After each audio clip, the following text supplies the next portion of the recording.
Hello everyone, आपके अपने YouTube channel exam warrior classes में स्वागत है। आज है 10 मई। 10 मई के जितने भी इम्पोर्टेंट करंट क्वेश्चन बनते हैं आज हम उसका एनालिसिस करेंगे।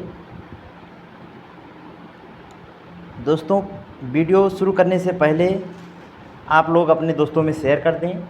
जिन्होंने अभी तक चैनल को सब्सक्राइब नहीं किया है, चैनल को सब्सक्राइब कर लें, बेल आइकन दबाना मत भूलिएगा, जिससे आपको समय समय पर नोटिफिकेशन मिलता रहे।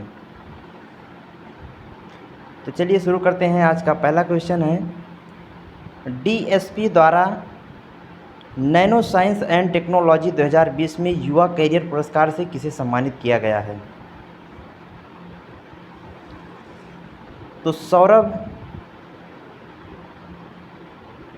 लोढ़ा को अभी हाल ही में इस पुरस्कार से सम्मानित किया गया है।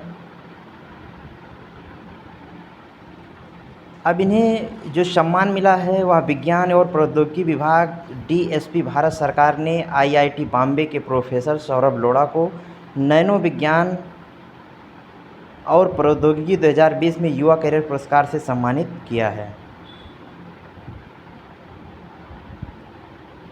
अगला है हमारा, हाल ही में किस संगठन ने कोरोना वायरस वैश्विक प्रतिक्रिया अंतर्राष्ट्रीय प्रतिज्ञा सम्मेलन की मेज़बानी की है? तो अभी यूरोपीय संघ ने इसकी मेज़बानी की है।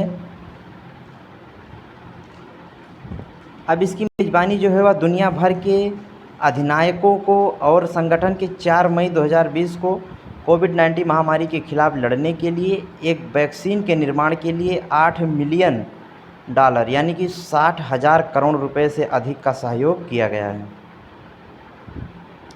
अगला है, हाल ही में किस मंत्रालय ने देखो अपना देश अभियान के लिए लोगो डिज़ाइन प्रतियोगिता शुरू की है? तो अभी पर्यटन मंत्रालय ने इस योजना को शुरू किया है।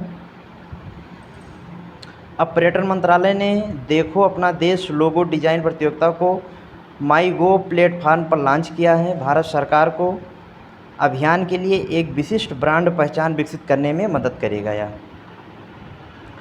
अगला है, हाल ही में भारत ने संयुक्त राष्ट्र पर्यावरण कार्यक्रम के सद्भावना राजदूत के रूप में किसे नियुक्त किया है? तो अभी राजदूत के रूप में दिया मिर्ज़ा को नियुक्त किया है। अब दिया मिर्ज़ा को नियुक्त किया है तो इन्हें इस पद पर 2022 के अंत तक रखा जाएगा। दिया मिर्ज़ा संयुक्त राष्ट्र के सतत विकास लक्ष्यों की एक अभिवक्ता भी हैं। अगला है, विदेशों में फंसे भारतीयों को निकालने के लिए सबसे बड़े निकासी अभियान का नाम क्या है? तो इस अभियान का नाम जो है वह वंदे भारत मिशन है। इसके तहत कोरोना जैसी महामारी से जूझ रहे देशों में जो भारतीय यात्री फंसे हुए हैं उनको भारत लाया जाएगा।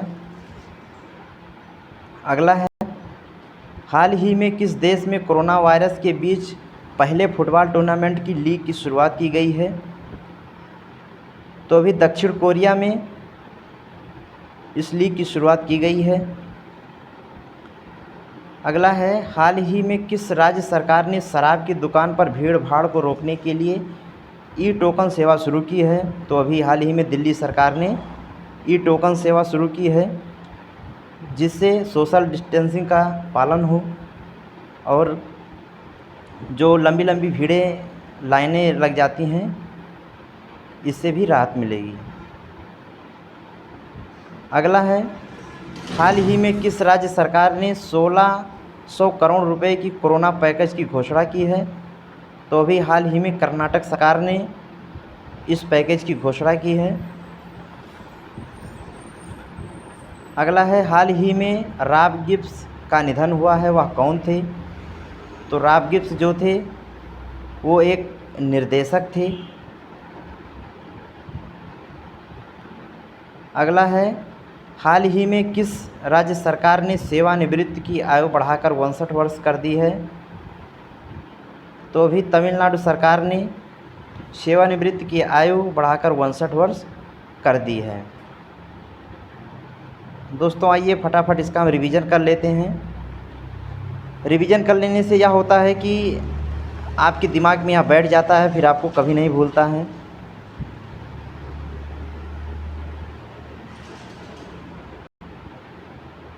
तो पहला है DSP द्वारा नैनो साइंस एंड टेक्नोलॉजी 2020 में युवा कैरियर पुरस्कार से किसे सम्मानित किया गया था?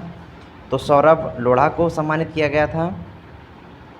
अगला है, हाल ही में किस संगठन ने कोरोना वायरस वैश्विक प्रतिक्रिया अंतर्राष्ट्रीय प्रतिज्ञा सम्मेलन का मेज़बानी की है?